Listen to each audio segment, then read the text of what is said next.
ನಡೀತಕ್ಕಂಥ ಸೆಪ್ಟೆಂಬರ್ 1ನೇ ತಾರೀಕು ಹಿಡ್ಕೊಂಡು 10ನೇ ತಾರೀಕು ನಡೀತಕ್ಕಂಥ ವಾಲ್ಮೀಕಿ ನಿಗಮದ ಹಣವನ್ನು 187 ಕೋಟಿಯನ್ನು ಸಚಿವರಾದಂಥ ನಾಗೇಂದ್ರ ಅವರು ಅವ್ಯವಹಾರ ಆಗಿದೆ ಅಂತಕ್ಕಂಥ ತಿಳ್ಕೊಂಡು ಸಿದ್ದರಾಮಯ್ಯ ಸರ್ಕಾರದಲ್ಲಿ ಇವತ್ತು ರಾಜೀನಾಮೆ ಕೊಡ್ತಕ್ಕಂಥ ಕೆಲಸ ಆಗಿತ್ತು.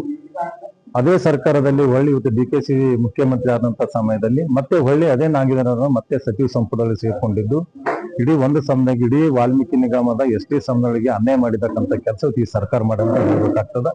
ಅನೇಕ ರೀತಿಯಲ್ಲಿ ಇವತ್ತು 187 ಕೋಟಿಗಳನ್ನು ಅಲ್ಲಿ ದುರುಪಯೋಗ ಮಾಡಿಕೊಂಡು ಇವತ್ತು ತೆಲಂಗಾಣ ಚುನಾವಣೆ ಆಗಿರ್ಬೋದು, ಬಳ್ಳಾರಿ MP ಚುನಾವಣೆ ಆಗಿರ್ಬೋದು, ಅನೇಕ ಕಡೆ ಬೇರೆ ಬೇರೆ ಚುನಾವಣೆಗೆ ಉಪಯೋಗ ಮಾಡ್ತಕ್ಕಂಥದ್ದು, ಬೇರೆ ಬೇರೆ ಅಕೌಂಟ್ಗಳಲ್ಲಿ ಬಾರ್ಗಳಿಗೆ ಹಾಕಿದ್ದವ್ರಿಗೂ, ಗೋಲ್ಡ್ ಶಾಪ್ಗಳಿಗೆ ಹಾಕಿರ್ತಕ್ಕಂಥದ್ದು ಮತ್ತು ಶೋರೂಮ್ಗಳಿಗೆ ಹಾಕಿರ್ತಕ್ಕಂಥದ್ದು ಇವತ್ತು ನಾವೆಲ್ಲರೂ ಕೂಡ ನೋಡಿದ್ದೇವೆ.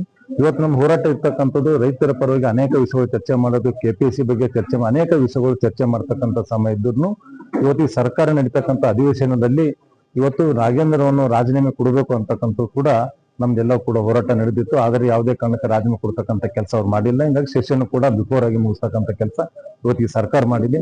ಇದೇ 1ನೇ ತಾರೀಕು ನಡೀತಕ್ಕಂಥ ಲಿಂಗಸೂರಿನಿಂದ ಬಳ್ಳಾರಿವರೆಗೂ ಕೂಡ 180 ಕಿಲೋಮೀಟರ್ ಕೂಡ ಇವತ್ತು ಪಾದಯಾತ್ರೆ ಕೂಡ ರಾಜ್ಯ ಅಧ್ಯಕ್ಷರಂತ ವಿಜಯಣ್ಣವ್ರ ನೇತೃತ್ವದಲ್ಲಿ ನಾವು ಪಾದಯಾತ್ರೆ ಮಾಡೋರಿದ್ದೀವಿ. ಇವತ್ತು ಅನೇಕ ಕಲಬುರಗಿ ಜಿಲ್ಲೆಯಿಂದ ಕೂಡ ಡೈಲಿ 2000-3000 ಜನಗಳು ಕೂಡ ಆ ಪಾದಯಾತ್ರೆ ಕೂಡ ಪಾಲ್ಗೊಳ್ತಕ್ಕಂಥ ಕೆಲಸ ನಡೀತಾ ಇದೆ. ನಾವು ಹೆಚ್ಚಿನ ಜನಸಂಖ್ಯೆಯಲ್ಲಿ ಪಾಲ್ಗೊಂಡು ಆ ಕಾರ್ಯಕ್ರಮದಲ್ಲಿ ಕೂಡ ಯಶಸ್ವಿ ಮಾಡ್ತಕ್ಕಂಥ ಕೆಲಸ ಕಲಬುರಗಿ ಜಿಲ್ಲೆಯನ್ನು ಕೂಡ ನಾವು ಹೆಚ್ಚಿನ ಜನಸಂಖ್ಯೆ ಭಾಗವಹಿಸ್ತಾ ಇದ್ದೀವಿ.